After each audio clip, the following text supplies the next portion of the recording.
धौलपुर के किसानों को मैं धन्यवाद देता हूं कि आपने वो हिम्मत दिखाई, आखिरकार आप खड़े हुए और आपने मजबूर किया कि वो सरकार जो बिना आपसे पूछे इतना बड़ा परिवर्तन लाना चाहती। अब सवाल उठने लगे हैं कि ये नीति आखिर बनाई कैसे थी और किसके इशारे पे बनाई गई थी और किसके लाभ के लिए बनाई गई थी। वे कहते थे कि स्टॉक लिमिट का जो एसेंशियल कमोडिटी एक्ट है ये इसकी जरूरत नहीं है, लेकिन जब से वो कानून बहाल हुआ है आप देख रहे हैं कि सरकार ही उसका प्रयोग कर रही है। बिना किसी देश में किसान से पूछे धान के, गेहूं के निर्यात पे प्रतिबंध लगाने वाली यही सरकार है। आज बिना किसी किसान से पूछे 40% निर्यात के, प्याज के निर्यात पे 40% ड्यूटी किसी किसान से नहीं पूछा और किसान सड़क पे आए, किसानों ने विरोध किया कि ये समय नहीं था इस तरह की ड्यूटी लगाने का।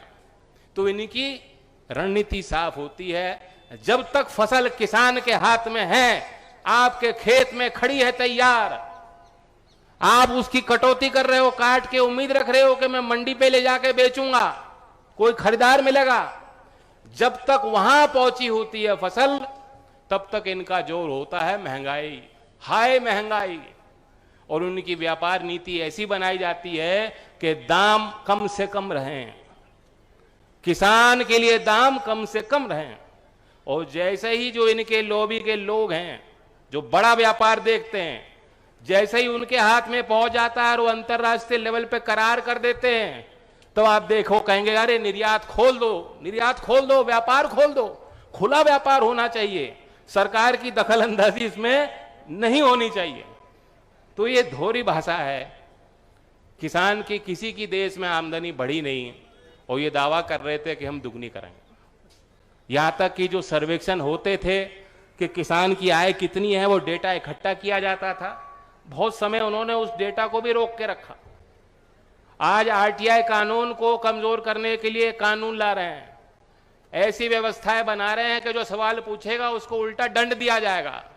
जो ईमानदार पत्रकारिता करने की हिम्मत रखेगा उसे जेल की सलाखों में के पीछे बंद कर दिया जाएगा। और इतना डरा के रखो, इतना भयभीत लोगों को रखो कि कोई सवाल ना पूछ पाए।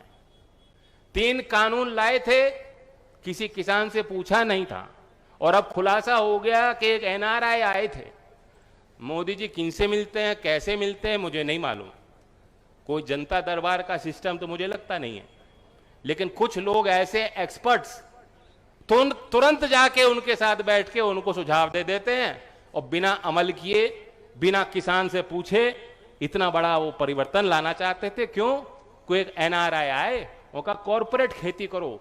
हमने अमेरिका में देखा है, बड़े बड़े फार्म हैं, ड्रोन से खेती होती है, बड़े बड़े किसान हैं, उन्होंने अपने ब्रांड बना रखे हैं, यहाँ कॉर्पोरेट की खेती कराओ। रिलायंस, टाटा, आईटीसी, अदानी, बड़ी बड़ी कंपनियां आएंगी, खेती कराएंगी, उससे लाभ मिलेगा, पैदावार बढ़ेगी। और जैसे कंपनी में एम्प्लॉय होते हैं, एम्प्लॉय को भी फायदा मिल जाता है, उसी तरह से किसान को भी फायदा मिल जाएगा। ये बात कोई आपको सुझाव के तौर पे आके बैठ के आपके घर में बताएगा तो शायद आप उसको चाय पिला के, मिठाई खिला के कहो, रवाना कर दो कि भाई साहब बहुत बढ़िया बात, जाए, आप ज्यादा विद्वान हैं। लेकिन मोदी जी ने क्या बात समझी और किस ना समझी में वो कानून लाए। चलिए गलतियां हो जाती हैं सबसे। ये क्या जिद थी कि 13 महीने आप लोगों को मोर्चा बनाना पड़ा, कैड़ी लड़ाई लड़ी, विरोध की भाषा इनके लोग बोलते रहे कि ये तो किसान ही नहीं है, किसानों का लाभ पहुंचाने के लिए, उनको फायदा दिलाने के लिए कानून है, ये तो चंद खालिस्तानी आतंकवादी, कनाडा के लोग, बाहर के लोग, पैसा लेने उगाही करने वाले लोग हैं।